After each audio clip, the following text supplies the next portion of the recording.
is that they don't provide enough map pressure.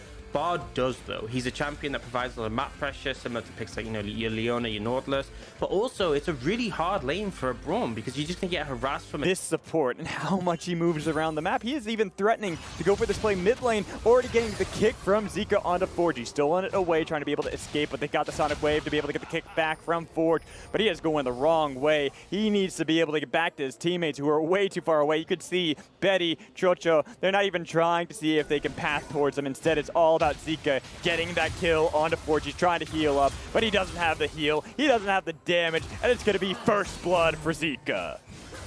Pretty extended, buys a lot of time off the back bot side, and they'll push mid up, they'll rotate sort of way, and potentially PP got up top side to cover for Zika, and that just allows them to apply pressure onto these towers. And mid, here's a play coming in from the side of Rogue Warriors. They've at least got a good pick onto aiming, taking him out immediately. But all of this is being answered topside by Zika, getting yet another turret for the side of BLG.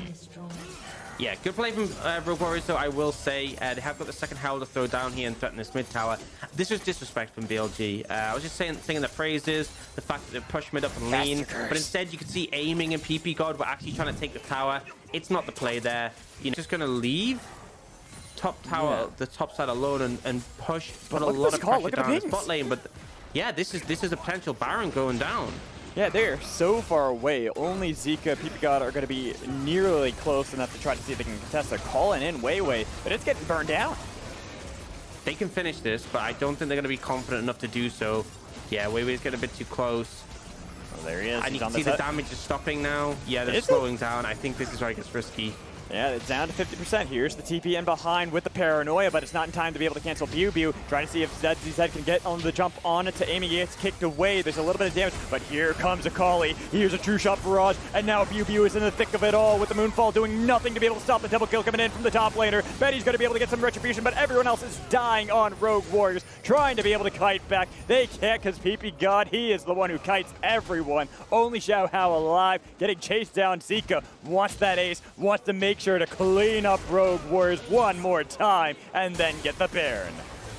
Just get absolutely decimated there. And I think the problem was Rogue Warriors were like, let's do the Baron, we can do this, we have a window. And then they started to slow down. They stopped hitting it. They were like, okay, are we going to fight? Are we going to finish it? Okay, let's fight. And because they slowed down, they eliminated that opportunity to take it. I think there was a little bit of indecision, but ultimately their plan was, okay. This game, they're looking to see if they can take down this tier 2 with relative ease. Even with Rogue Warriors looking for this play in the back line, that Glacial Fissure did absolutely nothing. Now Forge has to be able to get away, but ZZ went back in for the re-engage. They at least got the pick and at least one golden. But now with the Tempered Fate, trying to see who else they can take out. But look at Biu. Biu is kiting it back, trying to be able to get away. He is golden once more to be able to survive. He should be kited back by Betty. Finished off once more, similar fashion to the last fight. But now with Chocho, poor Chocho, underneath the turret that is no longer there. Getting run away, chased down, aiming, slow after slow, kill after kill. And the thing is, Betty's actually pretty strong. Him and the Braum can do a fair amount of damage if they're dove and they can kite back. But the problem is, BLG don't even need to deal with them. They just kill the front line so easily.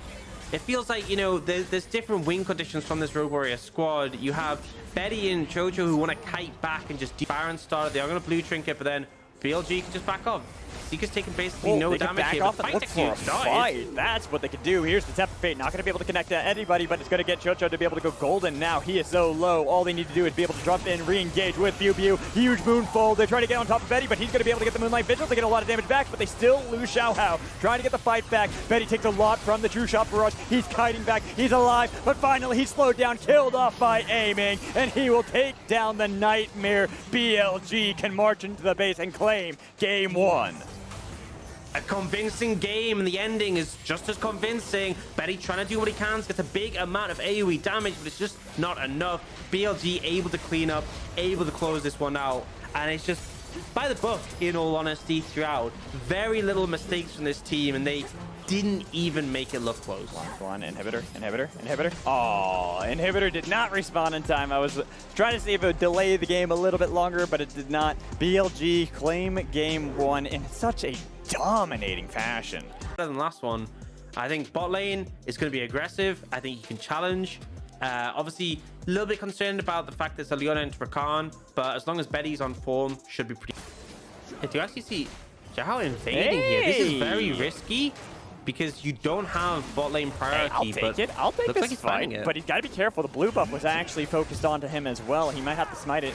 Bot lane's going to be able to get a lot of pressure back for them as well, keeping aiming. And PP God from joining the fight for a long time. Blue buff's already been secured by Xiao, but now he's got to make it out. The flash came in from Weiwei, but it's going to be onto Jojo, trying to be able to survive. But first blood is picked up by aiming. Xiao might have gotten the blue buff. He lost his support along the way.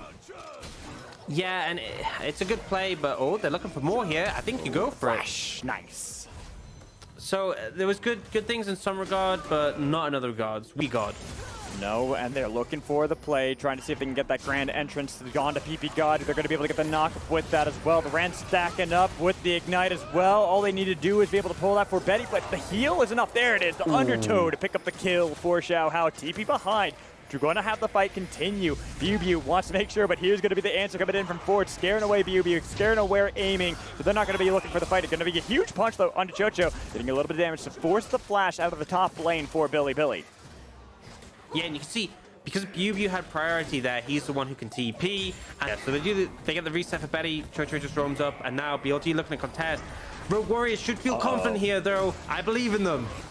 But look at Betty. Betty's still in base, and it's going to be the bot lane that shows up first. It's going to be a huge showstopper. BLG does not get the haymaker to be able to punch them back. They've taken out the top lane. They've chased off Zika and Weiwei to make sure that they can get the objective all on top of it.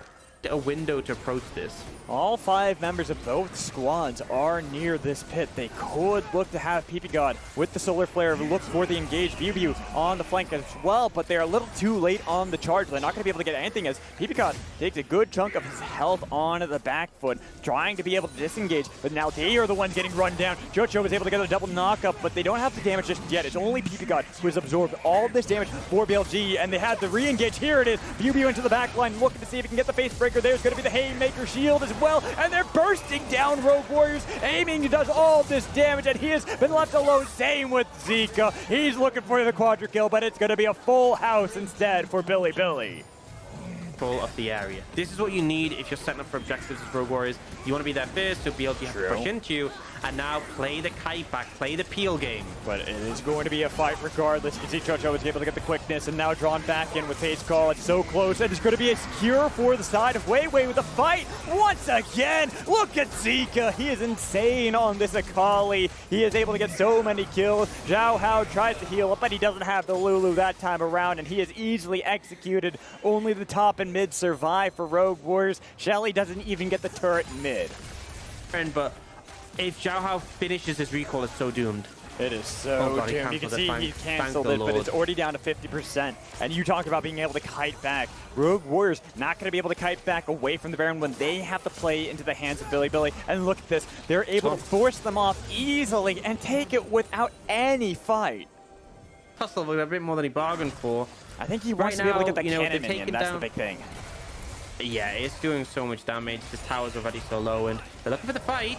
It's a 3-3-3 at the moment. The TP in behind. Actually, 3v4, my bad. But they get so much damage on top of Jojo. He's already forced away and killed off by the lightning, so they can dive onto Xiao for a double kill out of Weiwei. And here comes aiming, being able to join up with the rest of the team. ZDZ trying to be able to get back with a massive shield, but they lose out entirely on the bottom half of the map. They started off the fight. They had the early game in this entirety for Game 2 against BILIBILI, but it was their game to lose, and with them knocking at the Nexus, BILIBILI will take the 2-0 victory right away from Rogue Warriors. And it's just a super dominant performance from BLG.